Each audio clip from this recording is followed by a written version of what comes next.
चलिए जानते हैं आज देश और दुनिया की सिलेक्टेड काम की और महत्वपूर्ण 25 बड़ी खबरों को सिर्फ 10 मिनट में। पर अभी तक आपने इस वीडियो को लाइक नहीं किया है तो लाइक कर दें और इस चैनल को सब्सक्राइब भी कर लीजिए।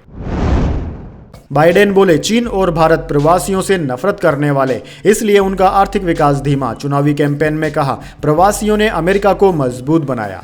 जी हां दोस्तों, अमेरिकी राष्ट्रपति जो बाइडेन ने कहा है कि विदेशियों से नफरत के चलते भारत और चीन जैसे देशों का आर्थिक विकास धीमा है। बाइडेन ने यह बात एक चुनावी कैंपेन के दौरान कही। न्यूज एजेंसी रॉयटर्स के मुताबिक बाइडेन बुधवार को वाशिंगटन में अपनी इलेक्शन कैंपेन के लिए फंड इकट्ठा करने के कार्यक्रम को संबोधित कर रहे थे। इस दौरान उन्होंने प्रवासियों की अहमियत पर बोलना शुरू कर दिया। बाइडेन ने कहा कि चीन की इकोनॉमिक ग्रोथ क्यों खराब है, जापान में समस्या क्यों हो रही है, रूस और भारत क्यों तेजी से विकास नहीं कर पा रहे। ऐसा इसलिए क्योंकि ये देश विदेशियों से नफरत करते हैं। ये नहीं चाहते कि प्रवासी इनके देश में जाएं, जबकि प्रवासी हमें मजबूत बनाते हैं।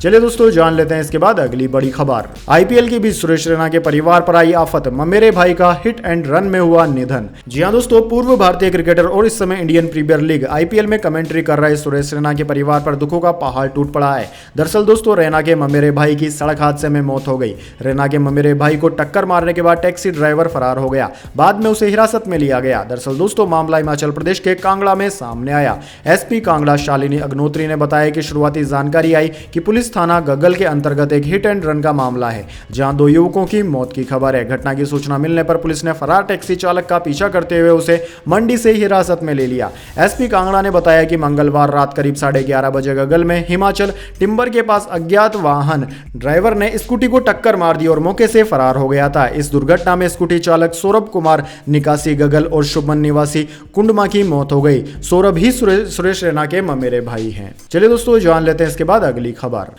खड़गे का मोदी को लेटर, मैनिफेस्टो पर डिबेट की चुनौती। कांग्रेस अध्यक्ष बोले लोग आपको सांप्रदायिक भाषण देने वाले प्रधानमंत्री के रूप में याद करेंगे।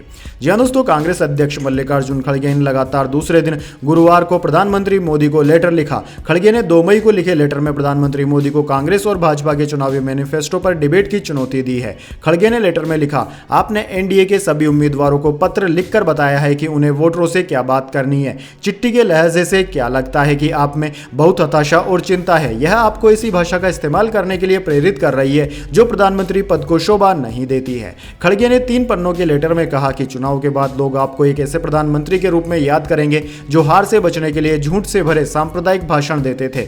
बेहतर होगा कि नफरत भरे भाषण देने के बजाय आप पिछले 10 सालों में अपनी सरकार के काम पर वोट मांगे।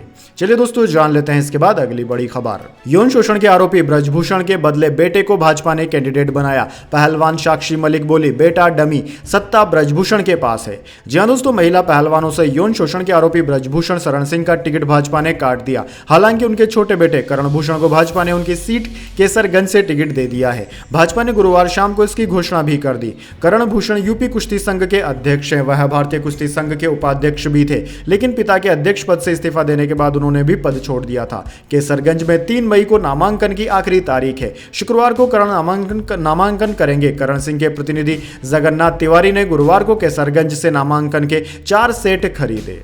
चलिए दोस्तों जान लेते हैं इसके बाद अगली बड़ी खबर।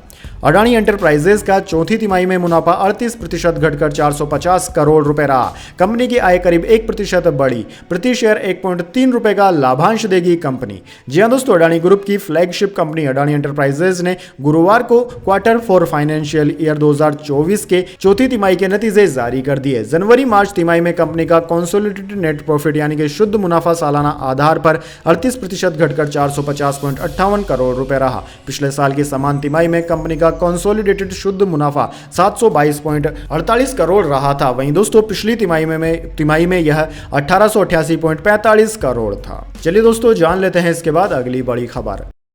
पंचायत 3 की रिलीज डेट हुई अनाउंस। अमेजन प्राइम ने शेयर किया पोस्टर। 28 मई को ओटीटी प्लेटफॉर्म पर रिलीज होगी सीरीज। जी हां दोस्तों, पॉपुलर वेब सीरीज पंचायत 3 का इंतजार अब खत्म हो गया है। मेकर्स ने सीरीज की रिलीज डेट अनाउंस कर दी है। वेब सीरीज 28 मई 2024 को ओटीटी प्लेटफॉर्म अमेजन प्राइम पर स्ट्रीम होगी।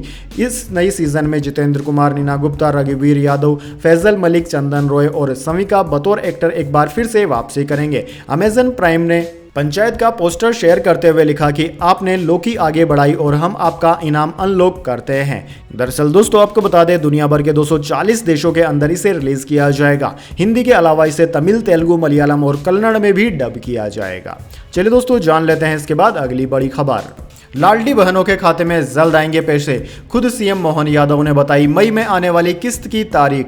जी हां दोस्तों, मध्य प्रदेश में लाडली बहनों के लिए बड़ी खुशखबरी है। दरअसल दोस्तों अब सरकार की ओर से तय तारीख से एक दिन पहले यानी कि 4 मई को ही खाते में पैसे आ जाएंगे। इससे पहले 5 मई के दिन राशि खातों में आनी थी। खुद मुख्यमंत्री मोहन यादव ने एक चुनावी सभा के दौरान यह जानकारी दी। मुख्यमंत्री डॉक्टर मोहन यादव ने गुरुवार को प्रदेश के आगर में चुनावी सभा को संबोधित करते हुए कहा कि 4 तारीख को लाडली बहनों के खाते में पैसे आएंगे। लाडली बहनों ने मुझे बहुत सारी मालाएं पहनाई। बहनों आप चिंता मत करना, कहने के लिए मैंने 5 मई तारीख बोली है, लेकिन 5 मई को रविवार है तो एक दिन पहले यानी कि 4 मई को ही लाडली बहना योजना के 1250 रुपए आपके खाते में आ जाएंगे। चलिए दोस्तों जान लेते हैं इसके बाद अगली बड़ी खबर। अजीत आगरकर बोले विराट कोहली के स्ट्राइक रेट पर सवाल नहीं। रोहित बोले मिडिल ऑर्डर में पावर हिटर चाहिए था, इसलिए दुबे को T20 वर्ल्ड कप टीम में चुना। जी हां दोस्तों, टीम इंडिया के चीफ सेलेक्टर अजीत आगरकर ने कहा है कि विराट कोहली के स्ट्राइक रेट पर सवाल नहीं है। आईपीएल और इंटरनेशनल क्रिकेट में अंतर है, टीम को अनुभव की जरूरत है। कोहली के चयन से टीम में बैलेंस और पावर मिला है। आगरकर ने मुंबई में बीसीसीआई के हेडक्वार्टर में गुरुवार को कप्तान रोहित शर्मा के साथ वर्ल्ड कप टीम के चयन से जुड़े सवालों के जवाब दिए। रोहित ने 4 स्पिनर्स के चयन पर कहा कि हमें इसकी जरूरत थी, हमने वेस्टइंडीज में क्रिकेट खेला है, टेक्निकली स्पिनर्स की जरूरत क्यों है, मैं इसका खुलासा वेस्टइंडीज में ही करूंगा क्योंकि दूसरी टीमों के कप्तान भी हमें सुन रहे होते हैं। चलिए दोस्तों जान लेते हैं इसके बाद अगली बड़ी खबर। आज सोने की कीमत में गिरावट, चांदी हुई महंगी। सोना 71,670 रुपए पर आया, चांदी 80,119 रुपए प्रति किलोग्राम पर बिकी।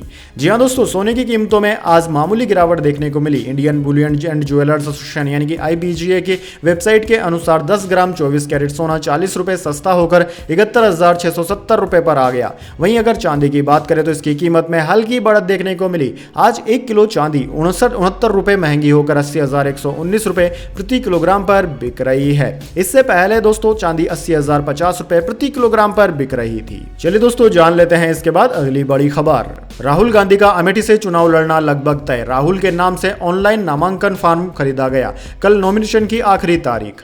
जी हां दोस्तों, अमेठी से राहुल गांधी का चुनाव लड़ना लगभग तय है। सूत्रों के हवाले से यह खबर है कि राहुल गांधी के नाम से अमेठी से ऑनलाइन नामांकन फॉर्म खरीदा गया है। वह कल नामांकन कर सकते हैं। गुरुवार सुबह को अमेठी पहुंचे सोनिया गांधी के प्रतिनिधि किशोरी लाल शर्मा ने कहा कि गांधी परिवार का सदस्य ही चुनाव लड़ेगा। जब उनसे पूछा गया कि क्या राहुल गांधी लड़ेंगे, उन्होंने कहा कि सारी तैयारियां उनके लिए ही है, किसी दूसरे व्यक्ति के लिए नहीं। गुरुवार को गांधी परिवार के नामांकन का काम देखने वाले वकील केसी कौशिक पहले रायबरेली और फिर अमेठी पहुंचे। ऐसे में कयास यह भी है कि प्रियंका गांधी रायबरेली से चुनाव लड़ सकती हैं। वहीं भाजपा ने रायबरेली से योगी सरकार में मंत्री दिनेश प्रताप सिंह को टिकट दे दिया है। वे 2019 में सोनिया गांधी के खिलाफ चुनाव लड़े थे।